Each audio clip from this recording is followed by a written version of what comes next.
Hello student, पिछली videos में हमने फंडामेंटल राइट्स यानी मौलिक अधिकारों पर विस्तृत चर्चा की थी। आज हम संविधान में अधिकार पाठ के नए content directive principles of state policy यानी कि राज्य के नीति निर्देशक तत्वों पर चर्चा करेंगे। हमारे संविधान निर्माताओं ने भारत को एक लोकतांत्रिक और लोक कल्याणकारी राज्य बनाने की कल्पना की थी। भारत को एक लोक कल्याणकारी राज्य यानी कि एक ऐसा देश जहां पर राज्य सरकार देश के नागरिकों के यानी कि समाज के हर वर्ग के उत्थान के लिए, सुख समृद्धि के लिए कार्य करे और देश में आर्थिक, राजनीतिक और सामाजिक न्याय की स्थापना करे। ये उन्होंने इस तरह की कल्पना की थी और इसीलिए भाग 4 में नीति निर्देशक तत्वों को स्थान दिया था।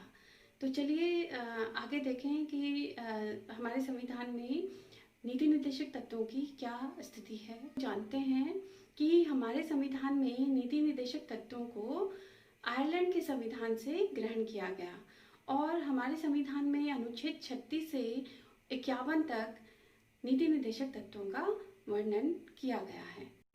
राज्य के नीति निर्देशक तत्व सरकार के लिए, राज्य के लिए आदेश हैं जो कि संविधान की तरफ से दिए गए हैं और सरकार को या राज्य को इन आदेशों को पालन करना होता है जनहित में।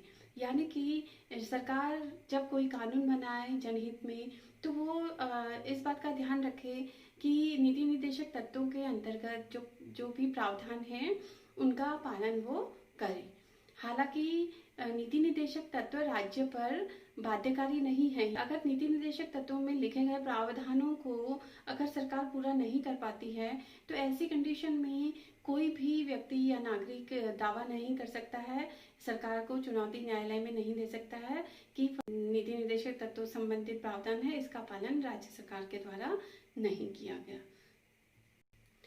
तो चलिए देखते हैं संविधान के नीति निर्देशक तत्वों के अंतर्गत जो प्रावधान है उनमें क्या क्या बातें कही गई हैं। संविधान के अनुच्छेद 36 में नीति निर्देशक तत्वों के संदर्भ में राज्य को परिभाषित किया गया है और अनुच्छेद 37 में कहा गया है कि नीति निर्देशक तत्व न्यायालय में परिवर्तनीय नहीं होंगे। न्यायालय में परिवर्तनीय का मतलब है कि ये बाध्यकारी नहीं है। जैसा कि आपने मौलिक अधिकार के संबंध में देखा था कि मौलिक अधिकारों से संबंधित किसी बात पर अगर किसी अधिकार को अगर शोषण किया जा रहा है या हनन हो रहा है तो उस कंडीशन में आप न्यायालय में जा सकते हैं।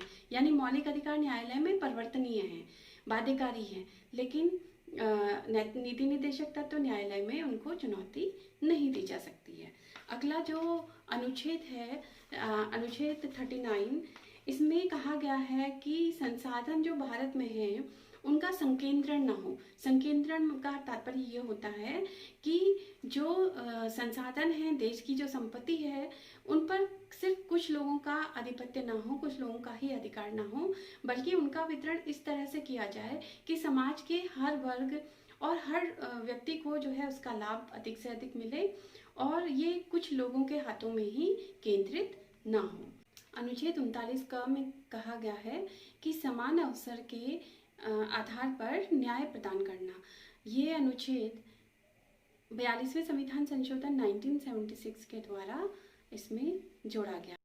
अनुच्छेद 40 के अंतर्गत ग्राम पंचायतों की स्थापना से संबंधित प्रावधान है और जो कि राज्य की इच्छा पर निर्भर है। तो ये जो बात कही गई है ये 1993 से पहले की बात है, क्योंकि उस समय तक ग्राम पंचायतों को संवैधानिक दर्जा प्राप्त नहीं था और राज्य की इच्छा पर ही उनके चुनाव होते थे। अब जब 1993 में 73rd अमेंडमेंट हुआ कॉन्स्टिट्यूशन में, यानी कि 73वां संविधान संशोधन 1993, इसके द्वारा पंचायतों को संवैधानिक दर्जा प्राप्त हो गया है और अब हर 5 साल में इनका चुनाव होता है। ये गांधी जी के आदर्शों पर आधारित सिद्धांत है ये जो आर्टिकल जोड़ा गया है, क्योंकि गांधी जी जो है वो ग्रामीण भारत की कल्पना करते थे और उनको उन्हीं के आदर्शों पर आधारित ये सिद्धांत इसमें जोड़ा गया है। अनुच्छेद 41 के अंतर्गत कुछ दशाओं में काम पाने का अधिकार है, यानी कि राज्य सरकार को लोगों को काम देने की व्यवस्था कुछ दशाओं में करनी होगी ताकि उनका जीवन निर्वाह। आर्टिकल 42 में कहा गया है कि लोग जो व्यक्ति जो हैं जहाँ पर काम करें वहाँ की दशा जो है वो अच्छी होनी चाहिए और मानवीय होनी चाहिए ताकि वहाँ पर लोग आराम से काम कर सकें। इसके अलावा आर्टिकल 43 में कहा गया है कि निर्वाह मजदूरी, यानी कि लोगों को इतना जो है वेतन या इतना जो है उनको मजदूरी मिलना चाहिए कि जिससे उनका जीवन निर्वाह हो सके। और साथ ही साथ उन्होंने कहा कि अगर सरकार जो है रोजगार बनाने में सक्षम ना हो तो वो कुटीर उद्योगों को बढ़ावा दे सकती है। अनुच्छेद 44 के अंतर्गत समान नागरिक संहिता का प्रावधान किया गया है।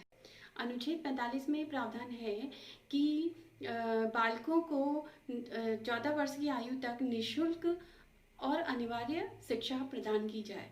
तो जैसा कि आपको पता है कि शिक्षा को अब मौलिक अधिकार में शामिल कर लिया गया है।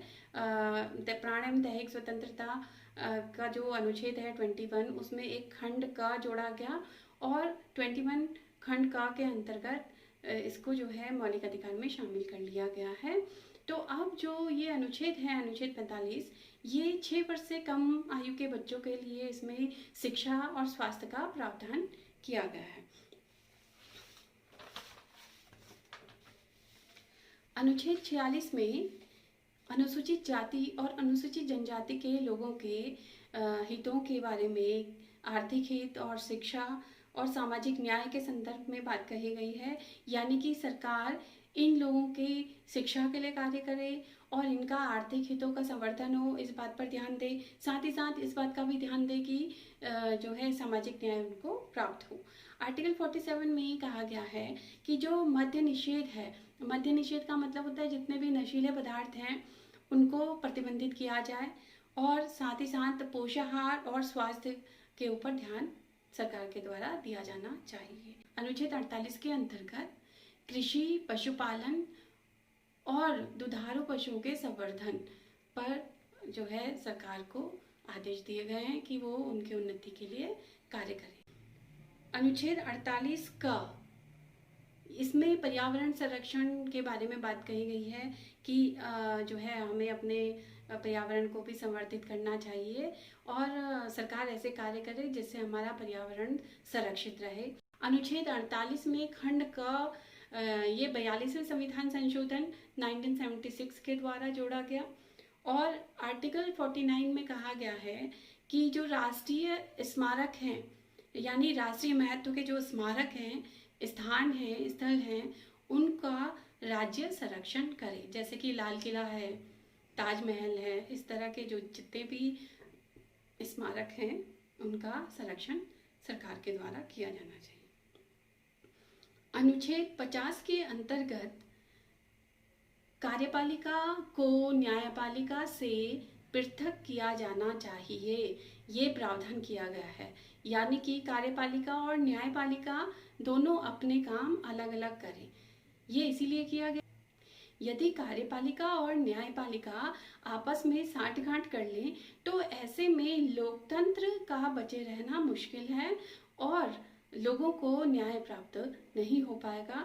तो इसी बात को ध्यान में रखते हुए आर्टिकल 50 के अंतर्गत यह व्यवस्था की गई थी कि कार्यपालिका और न्यायपालिका का पृथक्करण किया जाए, यानी कि दोनों अपने अपने क्षेत्रों में अलग अलग काम करें। अनुच्छेद 51 के अंतर्गत अंतर्राष्ट्रीय शांति और सुरक्षा को बनाए रखने का प्रावधान है।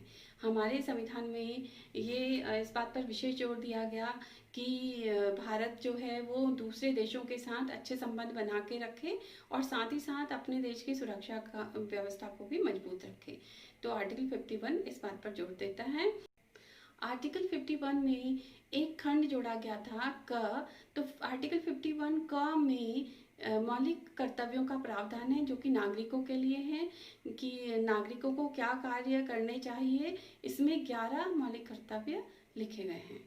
तो इस प्रकार आपने देखा कि नीति निर्देशक तत्व जो हैं वो हमारे संविधान में देश को एक लोक कल्याणकारी राज्य बनाने के लिए और सामाजिक आर्थिक न्याय स्थापित करने के उद्देश्य से इसमें शामिल किए गए।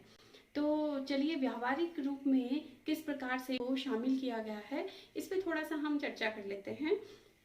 देखिए, योजना आयोग की स्थापना आप जानते ही हैं, पंचवर्षीय योजना आयोग बनाता है। और अब तो जो है योजना आयोग के स्थान पर नीति आयोग आ गया है। लेकिन 1950 में देश आज़ादी के बाद योजना आयोग की स्थापना हुई थी और पंचवर्षीय योजनाओं की शुरुआत हुई थी, ताकि इसके जो अंदर संसाधन है उनका उचित उपयोग किया जा सके और निर्धारित समय में एक लक्ष्य प्राप्त किया जा सके, ताकि देश का डेवलपमेंट हो। आर्टिकल 38 का जो व्यावहारिक रूप आप देखेंगे वो है न्यूनतम मजदूरी का प्रावधान, जो कि 1948 का एक्ट है। और उसके अंतर्गत ये कहा गया है कि मजदूरों के लिए एक न्यूनतम मजदूरी दर निर्धारित होनी चाहिए। और मातृत्वावकाश सुविधाएं जो दी जाती हैं उसके लिए एक एक्ट बनाया गया था 1961 में आर्टिकल 42 के तहत। इसके अलावा क्रिमिनल प्रोसीजर लॉ 1973, इसके तहत जो है कार्यपालिका और न्यायपालिका का पृथक्करण आर्टिकल 50 के अंतर्गत किया गया। आर्टिकल 48 में कहा गया है कि सरकार जो है पर्यावरण का संरक्षण संवर्धन करे। तो इसी के व्यावहारिक रूप में हम देखेंगे जो वाइल्ड लाइफ प्रोटेक्शन एक्ट है वो इसी को इम्प्लीमेंट करता है, इसी अनुच्छेद को। और इसी प्रकार जो 86वां संविधान संशोधन 2002 के द्वारा शिक्षा को मौलिक अधिकार बना दिया गया और आर्टिकल 21 में एक खंड का जोड़ दिया गया, वो जो है वो भी नीति निर्देशक तत्वों को इम्प्लीमेंटेशन को शो करता है। और साथ ही साथ ग्राम पंचायतों को जो एस्टेब्लिश किया गया पंचायती राज एक्ट बनाकर, तो वो 73rd और 74th जो अमेंडमेंट है 1993 का पंचायत राज को एस्टेब्लिश करता है हमारे देश में, ये भी नीति निर्देशक तत्वों के इम्प्लीमेंटेशन को शो करता है। यानी कि देश की आज़ादी के बाद से नीति निर्देशक तत्वों को लगातार जो है किसी ना किसी रूप में गवर्नमेंट और राज्य सरकारें लागू करती रही हैं। आप जरूर ये बात सोचेंगे कि फिर ये बाध्यकारी क्यों नहीं है। देखिए, जब हमारा देश आज़ाद हुआ था तो उस समय बिल्कुल ऐसी कंडीशन नहीं थी, जीरो से शुरू किया गया था, अर्थव्यवस्था बिल्कुल जीरो थी। और ये उस समय अगर सरकार के ऊपर ज़्यादा दबाव डाला जाता नीति निर्देशक तत्वों को पूरा करने के लिए, तो शायद सरकार कोलैप्स हो जाती, वो ज़्यादा जो है ऊर्जा के साथ काम नहीं कर पाती थी, क्योंकि एक बहुत बड़ा बोझ उनके ऊपर होता। तो ये प्रेशर को कम करने के लिए इन्हें बाध्यकारी नहीं बनाया गया। उम्मीद है आपको आज का वीडियो पसंद आया होगा। अगर आपको ये वीडियो पसंद आया है तो प्लीज़ मेरे वीडियो को लाइक, सब्सक्राइब और शेयर करें।